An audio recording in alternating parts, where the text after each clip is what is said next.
What were you doing back in 2007? Were you like Rihanna singing about umbrellas and failing to realise that a Kaggle is a more versatile and safer alternative? Were you like me, finishing university, trying to leave with a degree as well as your pile of regret? Or were you like Volkswagen, releasing the very first Tiguan, trying to cash in on the sales success of the Nissan Qashqai, which came out the year before? I'm not sure what you were doing, that's why I asked. It's a YouTube video, you have to tell me down in the comments. But anyway, we've got the new for 2024 Volkswagen Tiguan. It is all new, and I'm going to try and find out if it's going to continue Volkswagen's success with its mid-size SUV.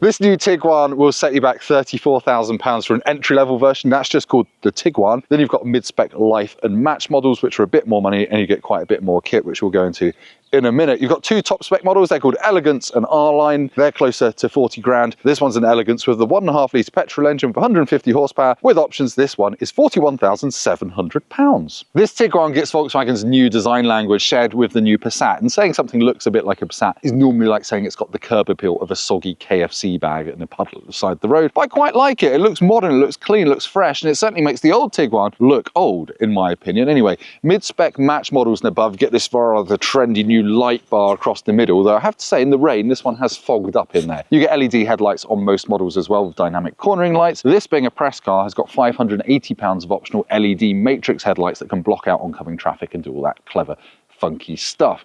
This paint, by the way, is called Cypressino Green. It's £730. I think it's cool, it's different, and I think it definitely hides the dirt really well, but it's not the most arousing of colours, is it? One of the less obvious changes about the new Tiguan is it has actually got bigger by only 3 centimetres, but you can do a lot with that, and you've got more legroom and more boot space as a result. And I think it's still a really nice size for a family SUV. It's not too big that you're going to struggle to park it, and thankfully all models get front and rear parking sensors as standard and a reversing camera. Hallelujah! I mean, Volkswagen used to be super blooming stingy by putting reversing cameras on the options list, even on its top spec models, so well done, Volkswagen. Oh yeah, and life models upwards also get self-parking assist. Now in terms of weight, this petrol version weighs 1.6 tonnes, the plug-in hybrids weigh about 1.9 tonnes, they do get considerably heavier, and yeah, you get 19-inch wheels on an Elegance, 17 inches on standards, they go up to 20 on the R-Line model. Being a modern Volkswagen, its bum worships at the altar of light bars. You've also got these kind of 3D effect IQ rear lights with swooping indicators. They appear on match models and higher,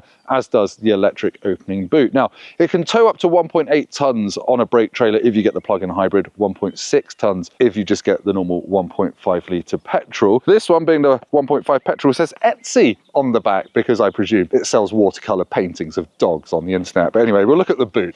Electric opening. It's 652 litres if you slide the rear seats all the way forwards, because those seats do slide. But yeah, it is a big old space, so big I've left my stuff in it. How amateur of me, but there you go. You can see how big the space is in there. You've got loads of space under the boot floor as well, where you'd normally have a spare wheel. You've got some levers to fold the rear seats down here. You've got a 12-volt socket there. It's a really well thought out family car, this boot, but it does drop to below 500 litres if you get the plug-in version. The cabin of the new Tiguan feels very Volkswagen, which is to say it feels very good. There's loads of adjustment in the steering wheel and in the seat, and these seats in this Elegance model have got massage functions and they're heated as well. You can get massage seats on the other models as well as an option. You can also get ventilated seats for quite a lot more money as well as part of a pack. But yeah, it feels very luxurious in here. It feels very good. You've got loads of tech, got a digital driver's display as standard. You've got this big 13-inch infotainment screen as standard as well. That's got wireless Apple CarPlay and Android Auto too, and you've got shortcut buttons along the top that you can customize. So you can,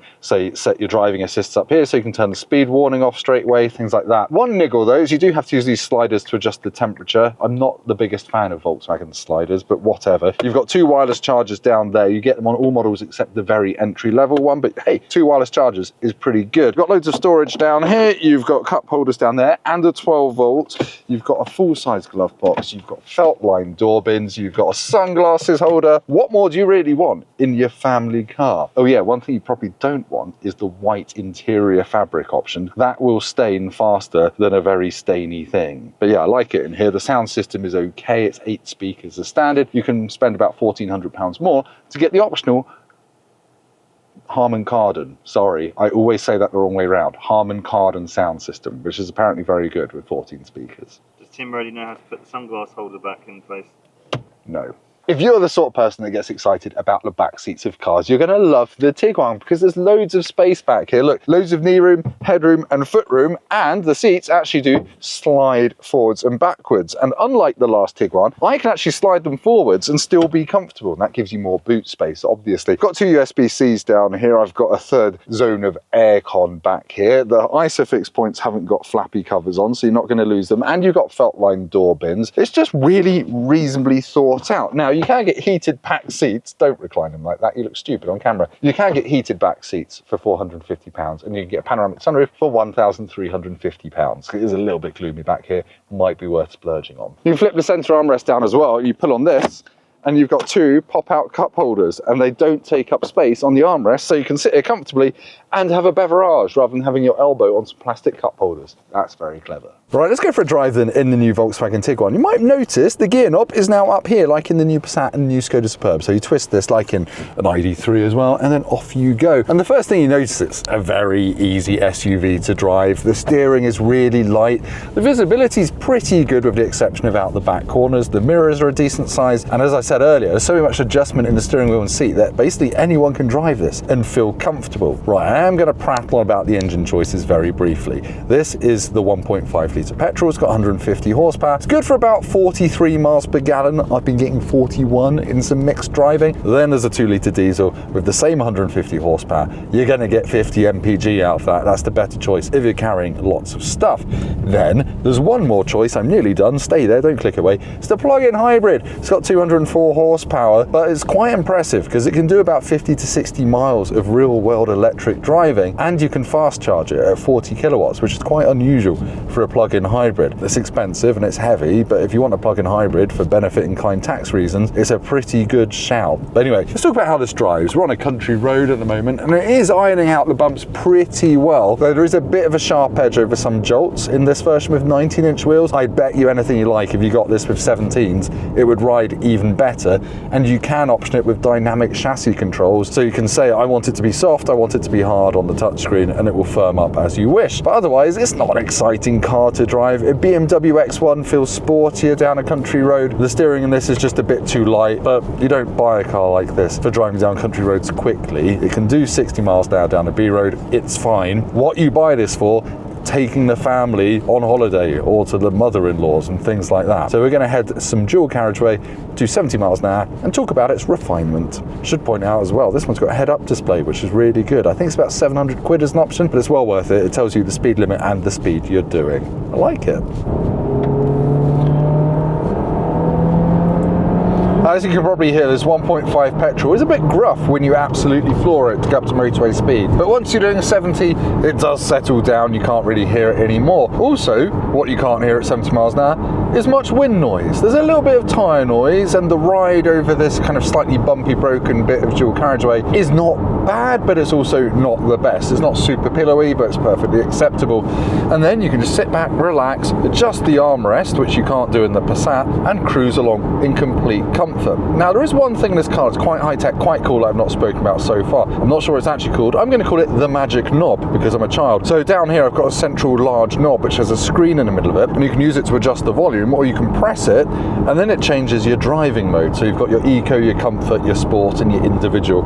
Or you can swipe on it and use it to adjust the colour of the ambient lighting. So it's good, but it's not as good as the same system in the Skoda Superb that's just come out, because that's got 3 of them, so you can do more stuff more easily. But yeah, back to the task at hand. This is a comfortable car for motorway driving by and large. I've been getting about 42 mpg out of this petrol. You'd get more out of the diesel. Let's head back to my lay-by for a conclusion.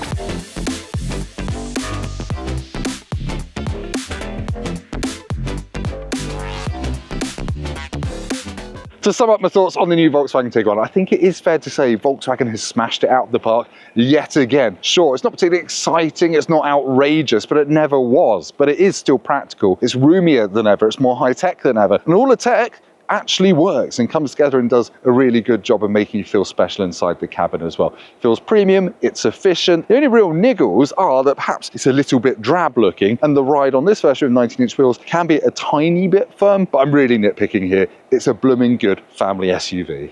Thank you for watching this video. If you've enjoyed it, please hit like, subscribe to the Motorpoint YouTube channel for more videos where you get to look at my nose at the end of them. Go and watch another one.